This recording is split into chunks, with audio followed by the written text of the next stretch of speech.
Good evening. It's time for Real Talk Elgin with your host, Heather Keller of the Keller Group of KW Inspire. Heather is a leader in real estate sales and a foreclosure specialist with over 13 years experience. Real Talk Elgin is your place to get the latest information about the newest trends in real estate. Learn about the industry and ask any questions you may have for Heather. Join Heather live in Studio 14 in downtown Elgin by calling 847-931-1410. That number again is 847-931-1410. And now, Real Talk Elgin with Heather Keller. Good evening, everyone. Welcome. I am your host of Real Talk, Heather Keller, licensed real estate broker with Keller Williams Inspire. If you've listened to previous shows, you know that Keller Williams Inspire is now in Elgin, which was huge a few months ago. So yay. I love Tuesdays. Every other Tuesday, I'm here at downtown WRMN 1410 and providing lots of information of all things real estate. Many of you know that I do specialize in short sales, and so I want to make sure that I'm getting our new Facebook page out there, Chicagoland's leading short sale expert. So if you are on Facebook, please like that page. There's a lot of information out there for anyone who is facing foreclosure or has questions. So like the page, we put daily content up there. Also, if you haven't liked our Facebook page for Real Talk Elgin, please do. You can listen to any of our past shows on our website, realtalkelgin.com or iHeartRadio, wherever you listen to podcasts. Ask your Google or your Alexa, which is pretty cool. My kids like to do that. Every Alexa is going off right now. Yes, or my kids back home are probably saying, Google, please play Mommy's show. And I'm like, no, you can't ask that. So later on in the show, I'll tell you how you can get a free copy of my book, The Complete Guide to Selling Your Home as a Short Sale, and we'll talk about the upcoming shows. It's hard to believe that we are nearing the end of season 2. Today is episode 14, and we have about a quarter left and already starting to plan shows for season 3, 2022. Whew. That is a lot, right? If you have any questions throughout this show, or maybe you have questions from previous shows, feel free to call in anytime. We can take your questions, 847-931-1410. Again, that's 847-931-1410. So if you're watching Facebook Live, I have 2 guests today instead of 1, which is awesome. Maybe I'll fill the whole room sometime at WRMN. But yes, we have 2 guests. Robert and Henry are here today. We are part of a group within Chicagoland, Illinois Financial Group. So we're going to highlight and talk about that group, and then each of them is going to talk about their business too. So before we get started, why don't each of you just take a few minutes to explain a little bit about yourself so that way everyone knows who we're talking to tonight. So thank you for coming on. Thank you for having us. So I'm Robert Baranowski, and I am a partner with Brookstone Wealth Strategies. We're based out of Warrenville, Illinois. We basically do investment management for individuals and small and medium businesses. And then I also am a partner in a company called the Divorce Financial Group, which was formed in 2010. And the reason behind that is just we help individuals that are going through divorce, whether they're high net worth or not even high net worth, but they just need assistance going through that process financially, and then we work hand in hand with their attorney. So I've been doing that for about 7 years in that space. So that's kind of about me and It's Henry. interesting how popular or how needed that area of financial income is, or the balancing of it, because that's what our last show was. Yeah, So with popular with Laura's people. actually a part of our group as Yeah. well. So it kind of all works hand in hand. So. Yeah, and I'm Henry Kaskov. My business is Kaskov Valuations, and we work with business owners that need to know how much their business is worth. That's going to come into play, like we talked about in divorce, where people are trying to decide how to separate assets, and how much a company's worth is oftentimes one of the assets that they have the least amount of exposure and knowledge about its worth. And so my firm helps business owners understand that for the divorce realm, as well as mergers and acquisitions, buying or selling companies. And oftentimes if people get into arguments and disputes and shareholders disputes, and which surprisingly happens once in a while, we could help with evaluation on that. No wonder he was so cynical before. He's probably been through it all. Yeah, so we haven't had this on the show before, so that's why I was so excited about the show. Is one, there's 2 people, but it's the whole goal and point of my show is to provide real-time accurate information of all things. It's not just because I'm a short sale expert, but everything, divorce, business, it all kind of goes hand in hand. So why don't we talk a little bit about the Illinois Financial Group? So you guys can explain a little bit more about it, the mission, what's involved, who's in it, and that sort of thing. Yeah. So essentially, I think Rob was the leader and one of the leaders in getting it started, but we saw a need for a group of professionals that all work in the space, but that serve different functions as someone's going through a divorce or any transition in life. And getting a group of professionals that have the expertise and can work together to serve the various needs that people have that go through the process, we developed this group. And there's, as Rob will kind of touch on some of the areas we hit in terms of the services, but people going through this process have enough to deal with. Again, divorce, death, transition, whatever. And so having a team of professionals that can take care of your financial advisory side, and maybe sale of your home, insurance, banking, valuation, you have a team around you that can help out. And that's what we kind of set up in this group, and we all work together in touching those different areas. Yeah, so I came in, I think this was like right after we got home from our vacation earlier this year. And I remember I somehow met Laura, who was on the show a month ago, and a divorce attorney. I don't know how I met her. I'm trying to think. Like, you've done all these Zooms this year, and I'm like, I cannot do another Zoom. But I met Laura somehow, and she was like, oh, come, check out our group and stuff. So that's how I got involved earlier this year. You guys were already there, so have you been with it for quite some time? Yeah, but it's probably been about, I would say, almost 3 years in the making. Okay. So Laura and I had discussed it for quite some time. And just putting the whole thing together was kind of the biggest, because you have people that come and go. Yeah. So, and that's the hard part. You need to find people that you can trust and lean on. And I think that's one of the biggest things. If you're going to have kind of a team of people put together where it's kind of like a one-stop shop is kind of what I view it as for life events. You need to have people that you can definitely lean on and trust. And some people may not be as committed as others to do it. But at the same time, you also need to have professionals that are, in my opinion, kind of high-end service, but also provide, I think, just, I guess, in my opinion, high-end service in your. I think when you're making a recommendation to somebody, you're putting your name on it. Correct. That's got to have your stamp of approval. So you want to have somebody that you have confidence in, right? And so, for example, if someone's going through a divorce, you're right, they're going through so much as it is, to just have it all right there within the group, it helps. And you know what's interesting is I know I've worked with several people in the group directly on matters. Laura was one of them, and I've seen how she works with the clients and takes them through the process and takes care of them. Rob the same way, how he makes introductions and really asks the right questions for people to understand what their needs are. Because sometimes you don't know what you need. You may not know that you need a lending specialist or an expert in a certain field. But kind of knowing the people, as Rob was mentioning, that you can trust on, that can ask the right questions and take care of the clients. That's one of the main appeals that I saw in being part of this group. So who is involved with the group? So we have I'm the real estate part, whether it's short sales or traditional. Laura was on, like I said, I keep saying it's 2 weeks ago, but that was a month ago already. Right. She's a divorce attorney, and then there's another attorney that just came on. Blake Rosenberg. Yes, So and he's real estate. Correct. And I have done some deals with him in the past. Yes, so when we very met good. this past week, no, it was a week ago today already. The Zoom, man, time flies. Like, woo. Blake was on, and I definitely have done some real estate with him over the years. So we have that. You want to? Yeah, we actually have an estate planning attorney that's local in the area. We have a CPA that helps with the accounting part, and as you know, if you have a marital estate, now you need two sides going forward, so you need someone on that end. Yes.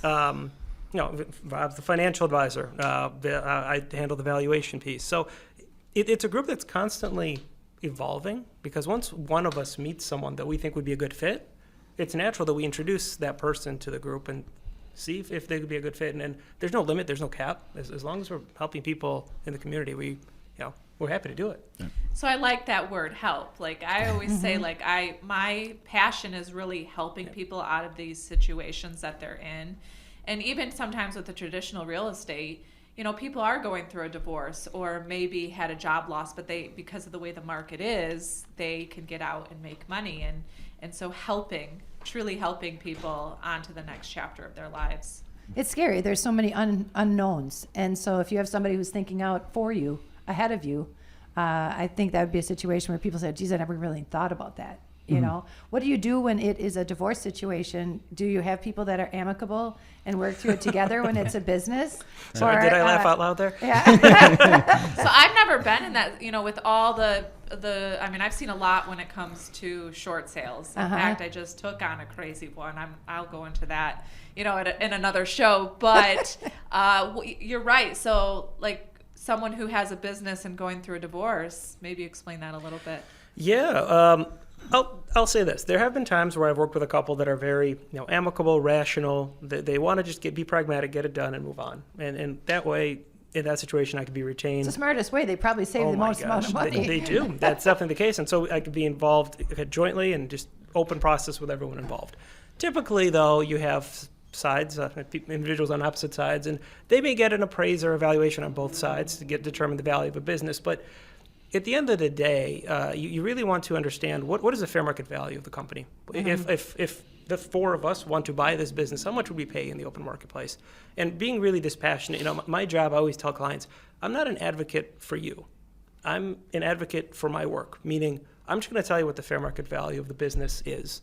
Your attorney's going to fight for you and argue for you. I'm here as the independent expert on this. Use my number, negotiate it, fight in court if that's where it leads. But at the end of the day, it's right. It's getting the information out there so people can hopefully make rational decisions. And if not... He's like the guardian ad litem for the property. I love it. So how would one get in touch with our group? Well, the website is live. Is it live finally? It is live, yes. Okay. IllinoisFG.com. On there, you'll see our wonderful mugshots and little bios of everything that we do, and a way to contact us. Yeah. So all of our bios, because I remember putting them up there. So it's our picture, our bio, and then whatever you're looking for, divorce attorney, evaluations, investment, all that stuff. It's all labeled there, so you can kind of figure out who you need to contact. And I think one important thing to remember as well, we use divorce oftentimes as an example. There are other situations where we'd all, benefit from our group, whether it just be a life event and things like that. But divorce is very common, obviously, these days. So that's kind of... what's an interesting transition I'm seeing a lot is demographically, we're going through a stage where business owners are just like transitioning the business to their kids, right? Baby boomers retiring. And so the next generation of business owners are coming in. And so when that transition happens, you need estate planning. So you need an estate plan, you need a gift, you need financial advice to help Gen 1 give to Gen 2 and make sure they're taken care of.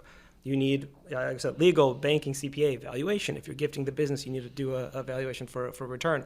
So that's just a space where it's been very popular demand for that, and it's going to continue just based on the demographics of our society. Yeah, and I didn't think of that. I was just going to say the CPA, same thing. we should have a show on all that stuff too.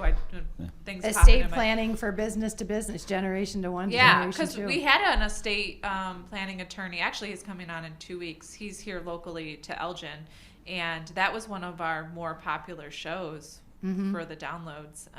Was that so? That's something where I'm not good at because I know there's stuff as a parent and as my husband and I get older and all that you have to put into place, and I'm not. IFG is back in your schedule in the future, I take it, right? Yeah. IFG, because that right? Illinois Financial Group, IFG? Yes, that's right. And that is spelling out Illinois, by the way. So it's not just I-L and then FG. It's spelling out Illinois, the state FG. Yes. And are we, and I actually never asked, but social media, are we on social media? Is there a page? That's next. That's next. Yes. Okay. So look for us there eventually. I'll post it on my pages once we get there.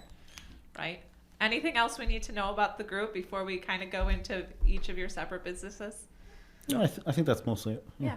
Awesome. If I just might ask a question. So you have a group Now, I'm picturing a one single entity. You obviously are multiples that come together to create the Illinois Financial Group.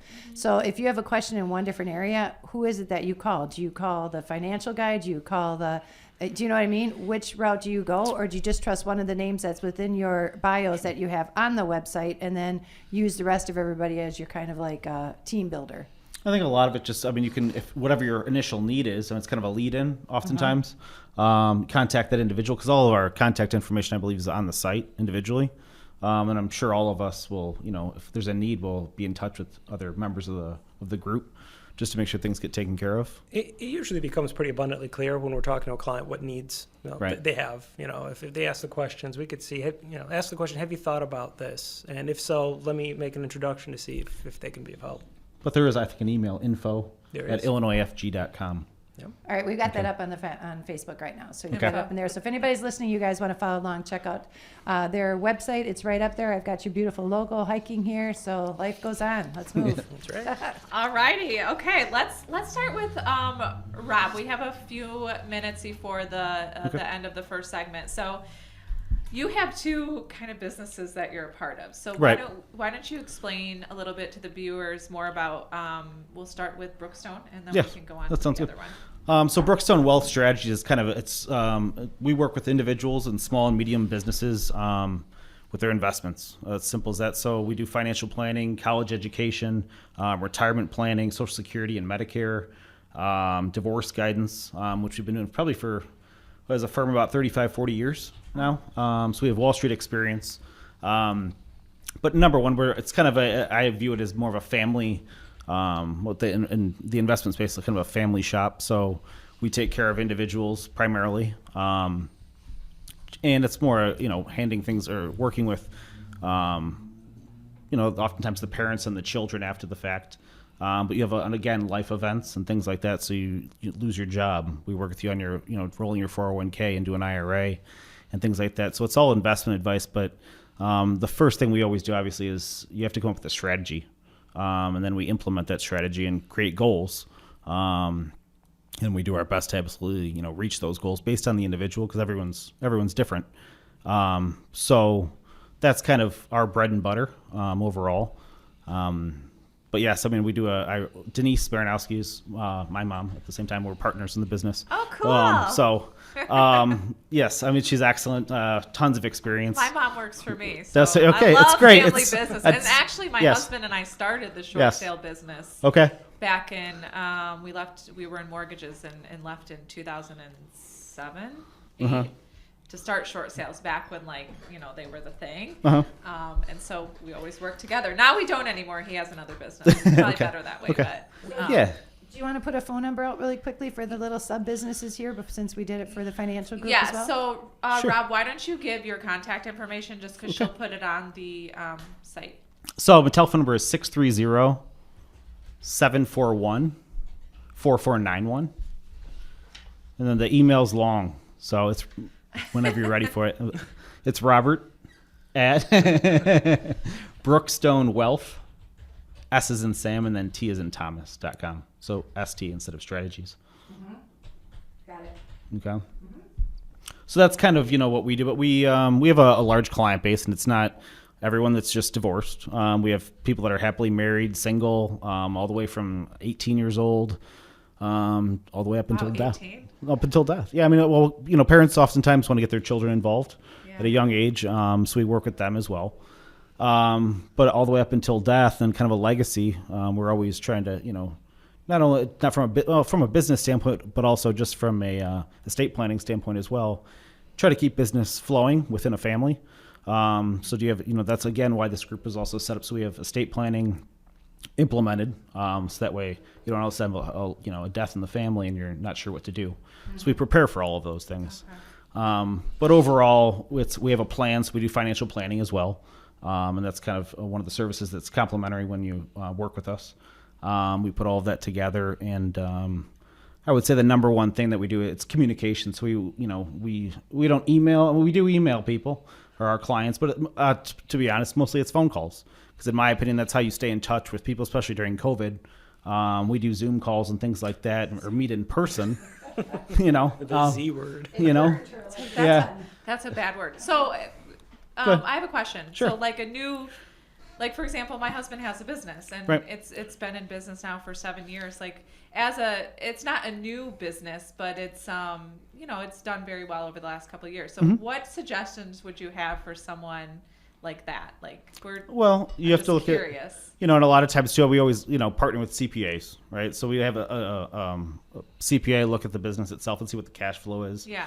and things like that. But we're always looking long term with retirement planning, things like that. So I mean, what's the goal long term? How long do you want to stay into the business? And then we can get it evaluated. Yeah, exactly. Right. Honey, if you're listening. But it's we just we're always trying to protect people and individuals and families from hardship later on in life by trying to invest assets, slowly or as time goes on or whatever, is feasible at the time. So that way you're not left. So interesting. Like I've never It's a plan. really even thought about that for, business. And you're not alone. I mean, most people don't. I mean, I would say at least 50% of Americans live paycheck to paycheck.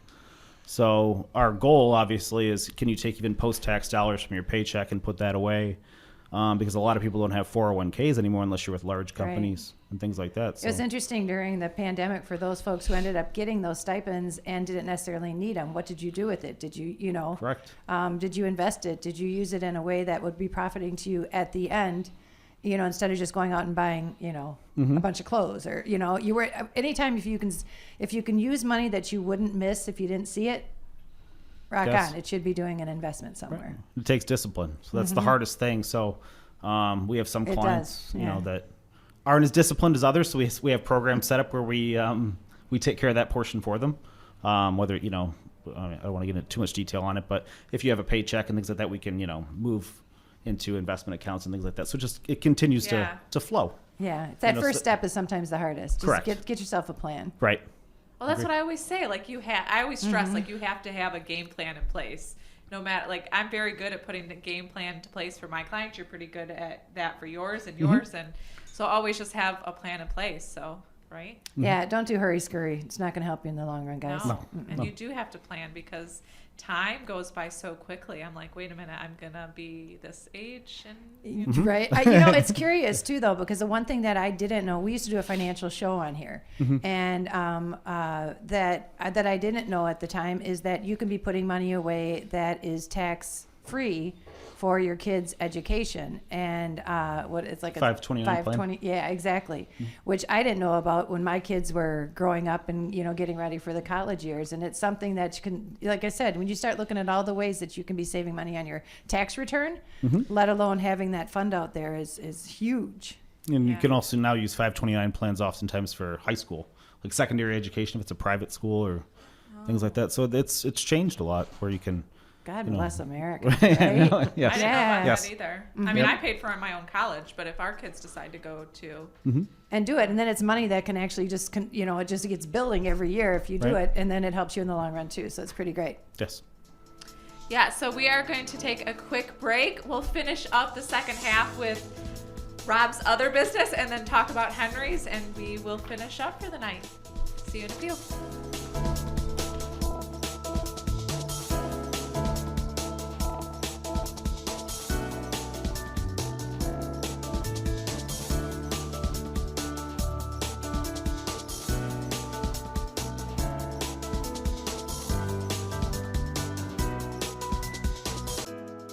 Welcome back to Real Talk Elgin with real estate expert Heather Keller. Call 847-931-1410 and Heather will be happy to answer your questions about real estate. And now back to Studio 14 in downtown Elgin for more Real Talk Elgin with Heather Keller.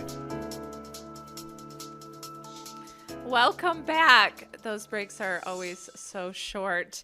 Okay, before we finish up with Rob and Henry, I want to tell you how you can get a free book or a free copy of my book, The Complete Guide to Selling Your Home as a Short Sale.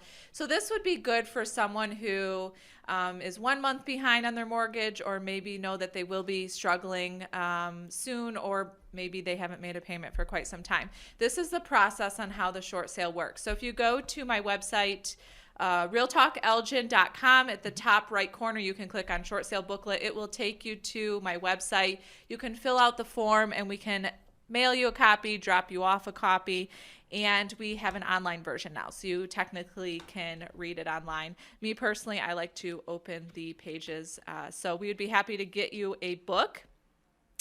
You can also call or text 224-407-2220 or email info@tkghomes.net. Like I said earlier on in the show, if you are facing foreclosure or maybe someone else has questions, you can like our new Facebook page, Chicagoland's leading short sale expert. There will be tons of information and videos upcoming. And in 2 weeks, we have Jonathan Pope coming back. So he was our very first episode for season 2, right? Yes. Back in cold January, and it was one of our popular shows. So he is back by popular demand in 2 weeks, right here at WRMN 1410. Again, like our Facebook page, Real Talk Elgin, and please listen to all of our shows. We have so much information: foreclosure defense, bankruptcy, estate planning, rentals. We have rentals coming up, talking with Sean Israel from my office. So Rob, let's finish up with your second business you have, and then we'll move on to Henry. Okay. So the second one is the Divorce Financial Group. And that was formed officially in 2010. And kind of the backstory with that is my own father passed away. So my mom, Denise, who's a partner in the business with me now, realized that death is the exact same thing as divorce, essentially, especially financially. So she formed that company, and ever since it's done very, very well. And what we do is we provide financial advice for individuals, whether they're high net worth or they don't have a lot of money at all, and they just may have been not involved in the family finances through the years, so they're kind of blind to it, for lack of a better term. And we help them through the entire process and work with their attorneys as well. And we're not CPAs, we're not attorneys, but we do all the financials and work, like I said, with the attorney itself. So the number one thing is we always view it as, well, attorneys know the law and they know some finance. They're not experts in finance like we are, since we deal with it day to day. And a lot of things that we do that are kind of innovative, we use life insurance products oftentimes for innovative ways. I don't want to give away everything on it, but sometimes just to secure maintenance and things like that for an ex-spouse. And then we have active financial consultations with all of our clients. We review their marital settlement agreement before that's signed and things like that to see if we have any suggestions or things like that to add to it. That's a great idea. I wasn't even think about that. Yeah. You're welcome. No, I give Denise, a lot. I mean, it was her. It's a brilliant idea. Well, if you think about it, because unfortunately, in the case of divorce, there is usually some kind of settlement or payment back and forth, depending on how the parties lie. And to use life insurance as the income that you can earn from a life insurance plan to be able to offset that, then you're not really taking out of your own. You know what I mean? I can see how that kind of strategy would go a long ways. So rock on, Denise. Yes. Thank you. And Rob. I got to give you some props on that one. So we also work with them like on their financial affidavits, their interrogatories, things like that through the entire process. So I think it's a pretty good niche that we've carved out, and especially in Chicagoland, but we do have some clients outside of Chicagoland as well. So, and that's divorcefg.com. Okay. Divorcefg.com. Did you get that? Thank you. All right, Henry. Yeah, go ahead. All right. Well, again, Henry Kaskov. My business is Kaskov Valuations, Kaskov, and the word valuations.com. My firm answers the question that every business owner asks at least one point in their lifetime, and maybe every single day, and that is, how much is my business worth? And every business owner has a number in mind, or may have a number in mind. Spoiler alert, sometimes that number is a little bit higher than the business may. It's just like when you're going to sell a house. Right, there's a lot of parallels there, exactly. So getting an outside independent appraisal of the business allows you to have a realistic picture of what the business is worth. And why do business owners do that? Well, the first, if they're doing succession planning. So Rob was alluding to doing some estate planning earlier. Knowing what that business is worth, maybe doing gifting or some transitioning to the next generation. You need to do the evaluation for tax reporting purposes, but also know, if maybe you have multiple kids and one child is in the business and the others are not, and you're trying to divide your estate equally, how much are you giving to the one that's in the business versus the other? And you don't want to have bad blood between kids down the road. So anytime estate and tax and gift tax related valuations, that's one part of the business. The other part is traditional mergers and acquisitions. Business owners buying and selling companies. We talked about earlier, a lot of business owners are looking to sell right now. It's a great time in the market. Times are good. People are making money. People have cash to spend to buy businesses. And so if the exit is eventually to sell the business, then knowing how much it's worth is probably a good place to start. And third is in the dispute world. So shareholder disputes, divorces. Anytime people are fighting over business or claiming that they lost profits over one action or another, we come in, we determine the value of the business to quantify the damages and testify in court if necessary. So a lot of ways, a lot of reasons why evaluation would be needed, but ultimately it answers the question of how much is this thing worth? Yeah, so that's very interesting to me because, like I said before, my husband owns a business, and we're always curious, like, well, how much is it actually worth? Like, if someone just came tomorrow and say, hey, we would pay this, like, would we walk away? So how do you actually go about evaluating a business? That's a great question. There's a lot of different methods to value a business, and it really depends on your industry. But I'll kind of talk about the three big approaches that are used, and so you get a sense of how one goes about it. The first is pretty intuitive, asset approach. You get to the value of the business's assets, the physical things that it owns, adjust it to market levels, and then subtract out any debt or liabilities against those assets, and you get to a net equity value. That approach is very applicable towards businesses that have a lot of assets, like a real estate holding company or one that has a lot of machinery and equipment. But that method doesn't really make sense for a professional services company or a consulting firm, accounting firm, which they have no assets, right? Mm-hmm. So the asset approach is applicable for some, but not others. The next approach is used almost for every business, and that's the market approach. So in real estate, you look at comps and you get $1 per square foot, right? In my world, in the business valuation world, you look at sales of other companies and you see, well, what multiple of profit did that business sell on? What multiple of total revenue did that business sell for? And you get these multiples and compare your business to the industry. So if you're more profitable, you're larger, you don't have any debt, you might garner a larger multiple than a company that's the opposite, right? So look at the market. What does it tell you the business is worth and apply it to your business? And then the third is what's called the income approach, where we forecast your revenues, your expenses, and your profits year over year over year. And we quantify what is the present value in today's dollars of all the future profits that you're going to make down the road. So here's because essentially the question is, what is value? If someone's buying your business, what they're doing is buying your future profits. Yeah. That's what people are buying. So that's great historical wise, but what is the future worth? And so those are the three general methods, but really the value is going to tell you how much the profits of the business are going to be worth down the road. So that's hard, though, because I see that for some reason that has projections coming to my head. It does. Yeah. Absolutely. And you think right now where Heather and I looked at each other. We're just like, yeah, okay. I got like my head. I think it's going to explode. It's such great information. Right. Yeah. Uh-huh. And I'm like, I wouldn't even know how to start, like, even to evaluate any type of business. And here's the thing, business owners, they love to talk to other business owners and compare, like, well, I sold my business for 10x. I sold my business for 5. Well, the question is, are you comparing smack talk? Yeah, exactly. Yeah. So, but really understanding, when we value a business, it's if I come from the perspective, like, what am I going to pay for this company? If I, Henry, were to buy your business, how would I go about valuing it? And really, you look underneath the hood, you kick the tires, you compare your business to everyone else's, and really get to what fair market value is. I can see that this tool would be really good if a person was eventually looking to sell their business. It's kind of like when you're going to sell a house. What work do you have to do on that house to make it at proper value when it comes time to sell it to make your maximum dollar? I can see how a business, what you have there, it would be huge for that. Absolutely. And what's funny is people, they always say, well, I would never sell my business for less than X. Mm-hmm. Okay, well, I would never sell my house for less than $1 million. Doesn't mean my house is worth $1 million, right? To me, yep. Sure. Yeah. So getting your expectations in a realistic realm is important if you're serious about actually selling down the road. Mm-hmm. Huh. So, can I ask? Yeah. So is the only time that you would recommend that someone has their business? Young man in the middle. Sorry. I was like, wait a minute. I could ask about 20 questions right now. Sorry. Which one is best to ask? Yes, Rob, Okay. go ahead. Is the only time that someone should have their business valued when they want to sell it, or there's a merger and acquisition, or should they do it? That's a good question. That's a great question.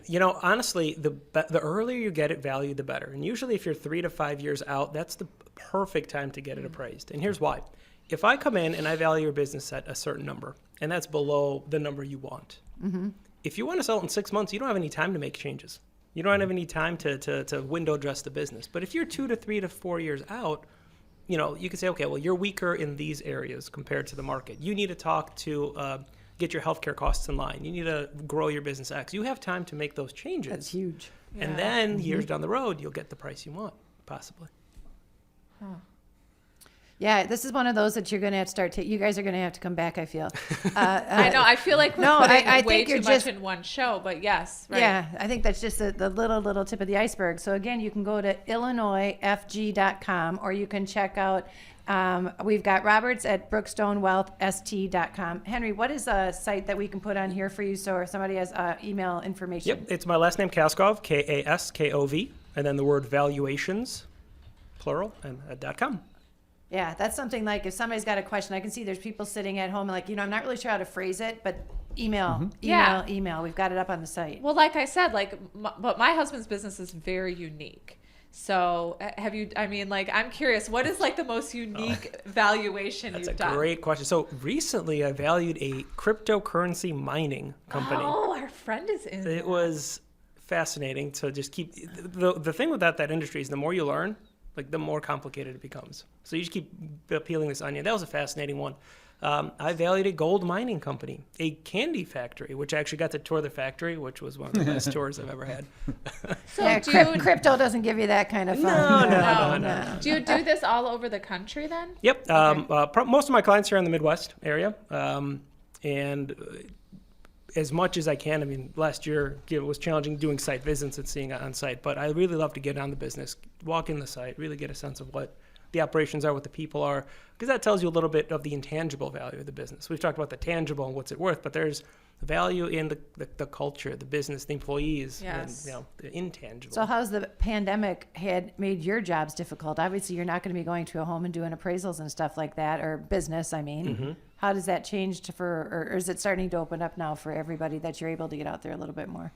As far as like day-to-day operations, Right. for us, business as usual. We're just doing more Zoom calls and conference calls over the phone, but still some in person. I think like tomorrow we have an in person in the morning. So people are slowly starting to come back out of their shells, and I just hope that stays that way through the winter. I think we're kind of seeing that yeah. example. We can just tell even by traffic. Think about when we first started this show, with you, there was like maybe a car or two you'd see going down the street. Yeah. Now, Yeah. people are coming out of their shells. I agree. Mm-hmm. Yeah, I mean, I'm doing mostly, I prefer the in-person, and I do speaking events. So next month I'm speaking at the DuPage County Bar Association to a bunch of bankruptcy attorneys. And I said, I'll come talk and speak, and my presentation is credit for their continuing ed. And I'm like, I'll come and speak, but I want to do it in person. I cannot do another Zoom. I just cannot connect. I can't do it.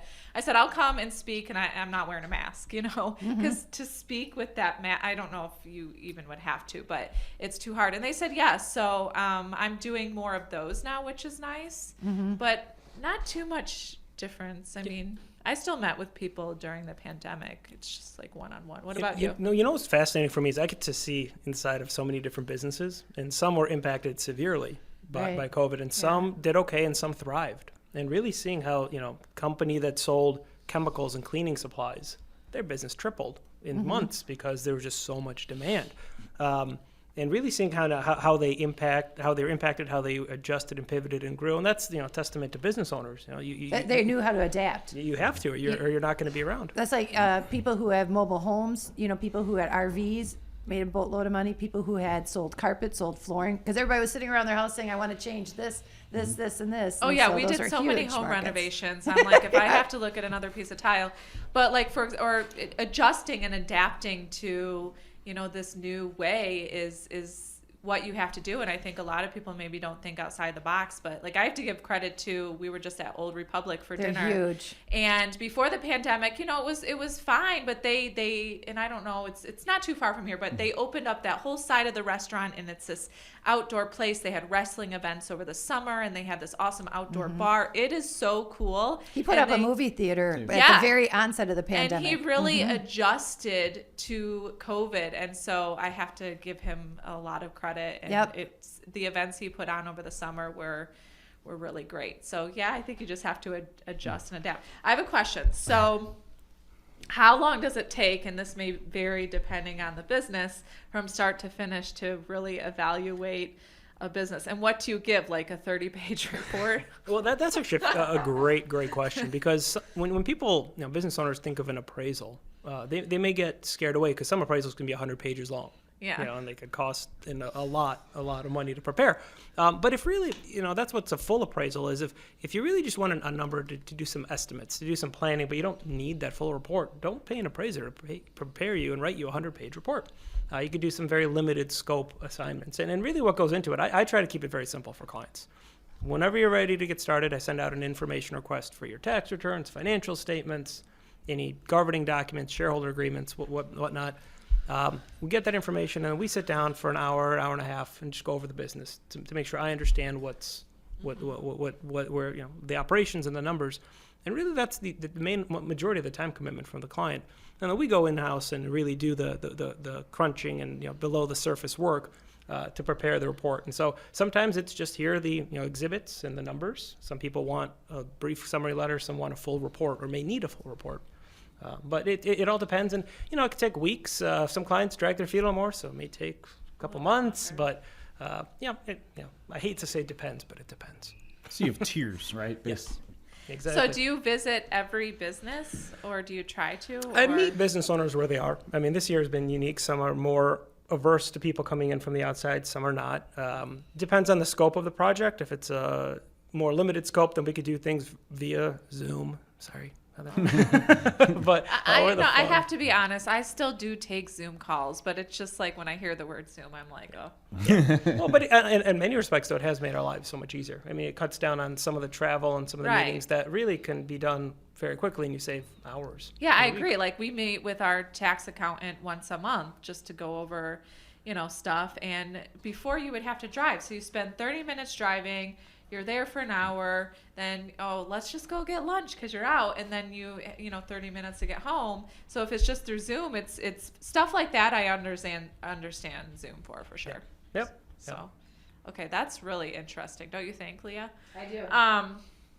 I was trying to, what I was doing is I was looking, kind of reading up on both you guys in between the two of these. So I wanted to get the proper site up there. But I think what I was thinking about is that when people kind of drag their feet, but then they finally get you the information, and then the next day they call you saying, "You ready? All right, I'm ready to go now." Let's, what I mean? Can you get it to me today? I got you everything. This is a fun time because everyone wants to get stuff done by the year end. Yeah. Right? Oh, okay. Well, so are you busy this time of year? It's painful. I don't know why I'm sitting here right now. I should be working. Oh. I'm teasing. For special. There's spirits under the table. Exactly. So your busy season is fourth quarter? It's fourth quarter, and there's a lot of things that are pouring fuel on the fire. So every day you hear new potential tax proposals, which may change people's plans. And so if they were thinking about gifting down the road, maybe they want to do it this year. If they were thinking about selling next year, well, maybe taxes might change, so I might want to do it this year. So it's really putting, lighting a fire under people to get moving.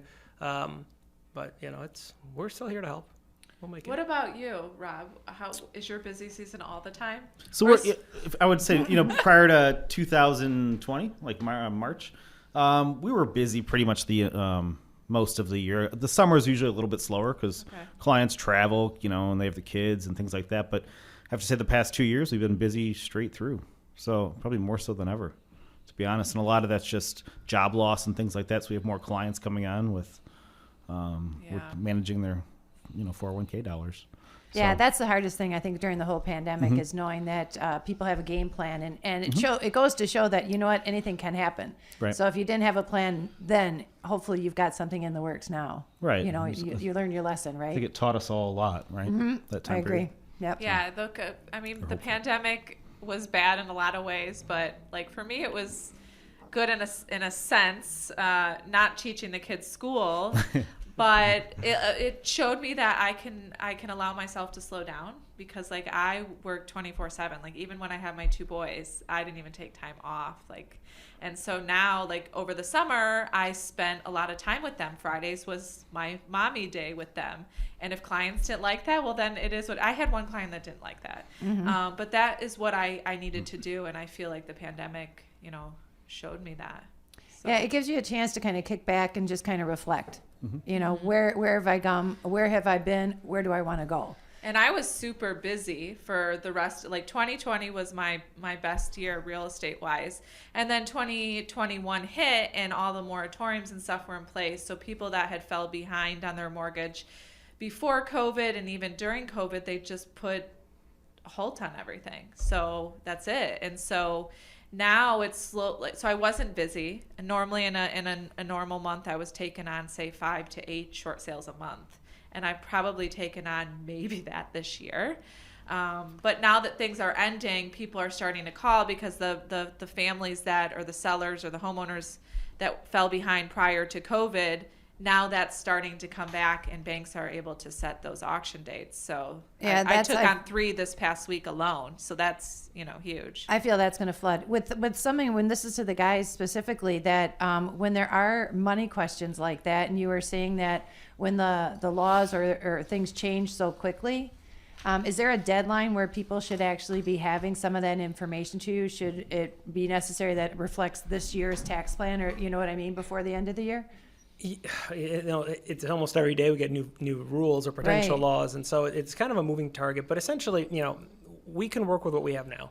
Develop the best plan now, and some people argue, don't let the changes influence what you want to do. What do you want to do in terms of succession planning for your business? What do you want to do as your legacy? What do you want to do with your investment portfolio, in terms of next generation? If you're doing estate planning, and really get that in writing, get a plan set up, get it documented.